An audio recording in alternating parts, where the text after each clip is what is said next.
Mic 1, mic 2, mic 3 எல்லாரும் வாங்கடா. இதுல ஒண்ணும் குறைச்சல. ஹனுமன் படத்தோட ரிவ்யூ பார்க்கறதுக்கு முன்னாடி இந்த வீடியோக்கு லைக் பண்ணிவிட்டு நம்ம சேனலை சப்ஸ்கிரைப் பண்ணிக்கோங்க.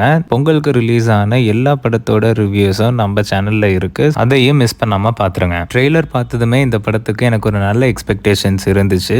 ஏன்னா சிஜி விஎஃப்எக்ஸ் எல்லாமே நல்லா பண்ணியிருந்தாங்க. அண்ட் பிக்சர் குவாலிட்டியும் நல்லா டாப் நாச்சில் இருந்துச்சு. கொஞ்சம் டிஃப்ரெண்ட்டாக ஹனுமனை பேஸ் பண்ணி ஒரு சூப்பர் ஹீரோ மூவி மாதிரி ட்ரை பண்ணியிருந்தாங்க. ஸோ நல்ல ஒரு எக்ஸ்பெக்டேஷன் இருந்துச்சு. தமிழில் 3 படம் ரிலீஸ் ஆனதுனால இது வந்து 2வது நாள் தான் நாங்கள் போய் பார்த்தோம். அதுக்கு முன்னாடியே வந்து நல்ல பாசிட்டிவான ரிவ்யூஸ் வர ஆரம்பிச்சது. இருந்தாலும் வந்துட்டு இந்த நார்த்தில் உள்ளவங்க வந்து கொஞ்சம் ரிலீஜியஸாக ரொம்ப அட்டாச்மெண்ட்டாக இருக்கிறதுனால அவங்களோட ரிவ்யூஸை எடுத்துக்க கூடாது அப்படின்ட்டு மைண்டை பிளாங்காக வச்சுட்டு தான் இந்த படம் போய் பார்த்தோம். படத்தோட ஃபர்ஸ்ட் ஆஃப் வந்து வேற லெவலில் எடுத்திருக்காங்க. அந்த பிளாட்டை ஒரு சூப்பர் ஹீரோ மூவி நம்ம இந்தியன் டேஸ்ட்டுக்கு எப்படி பண்ணால் நல்லா இருக்குமோ அதை நல்லா சூப்பராக கொண்டு போயிருந்தாங்க. நான் வந்து இன்டர்வல்லாம் வரும்போது எனக்கு ரொம்ப சந்தோஷமாக இருந்துச்சு. கண்டிப்பாக ஃபேமிலியோட எல்லாம் சேர்ந்து வந்து இன்னொரு தடவை பார்த்து என்ஜாய் பண்ணலாம் அப்படின்னு நினச்சிட்டு இருந்தேன். அதுக்கப்புறம் இன்டர்வலுக்கு அப்புறம் செகண்ட் ஹாஃப் வந்துச்சு. அப்படியே ரொம்ப நார்மலான ஒரு ஸ்டோரி. அதாவது நெக்ஸ்ட் என்ன நடக்க போகுது அப்படிங்கிற ஒரு சுவாரஸ்யமே இல்லை. எல்லாமே ப்ரெடிக்டபிளாக தான் இருந்துச்சு.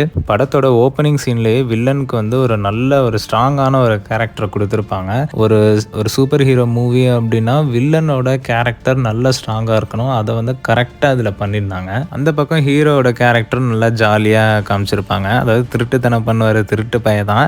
பட் அதை வந்து கொஞ்சம் நல்லா ஃபன்னியாக காமிச்சிருந்தாங்க.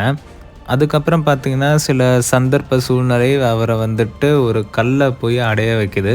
அந்த கல்லில் என்ன இருக்குதுன்னு பார்த்தீங்கன்னா பல்லாயிரம் வருஷத்துக்கு முன்னாடி ஹனுமனோட 1 drop ஆஃப் பிளட் அந்த கல்லுக்குள்ளே இருக்குது. அந்த கல் வழியாக சூரியனை பார்த்தாருனா இவருக்கு வந்து அந்த பவர் வந்துடும். அண்ட் இந்த பவர் வந்து வெறும் டே டைமில் மட்டும்தான் ஒர்க் அவுட் ஆகும். சூரியன் இருக்கிற வரைக்கும் மட்டும்தான் இந்த பவர் வந்து அவருக்கு வேலை செய்யும். ஸோ இது கொஞ்சம் வித்தியாசமான பவராக இருக்கவும் நல்லா சுவாரஸ்யமாக ஃபர்ஸ்ட் ஆஃப் போச்சு. நல்லா ஃபன்னி மூமெண்ட்ஸ் இருந்துச்சு, கூஸ் பம்ப்ஸ் மூமெண்ட்ஸும் இருந்துச்சு. நல்லா போச்சு ஃபர்ஸ்ட் ஆஃப். செகண்ட் ஆஃபில் பார்த்தீங்கன்னா ஒன்றும் புதுசாக ஒன்றுமே கிடையாது. ஆஸ் யூஷுவல் வில்லன் வந்து அந்த கல்லை தேடி வந்துடுறாரு. இவன்ட்டு வந்து வாங்க ட்ரை பண்ணுறாரு. அதனால நடக்கிற சில சீன்ஸு, ஒரு சண்டை, கடைசியாக வந்து முடிஞ்சிருது. ஒன்றும் செகண்ட் ஆஃபில் சொல்லிக்கிற மாதிரி ஒன்றுமே இல்லை. லாஸ்ட்டாக வந்து என்ன பண்ணிட்டாங்கன்னா, அதாவது ஒரு சூப்பர் ஹீரோ மூவி மாதிரி போனதை கொஞ்சம் அந்த ரிலீஜியஸ் சென்டிமெண்ட்ஸோட கனெக்ட் பண்ணுற மாதிரி வச்சு முடிச்சிட்டாங்க. அது ஆக்சுவலாக ஒரு படமாக பார்க்கும்போது என்னடா அது இப்படி வந்து செகண்ட் ஹாஃப் இப்படி சொதப்பிட்டாங்களே அப்படின்ற மாதிரி தோணுச்சு.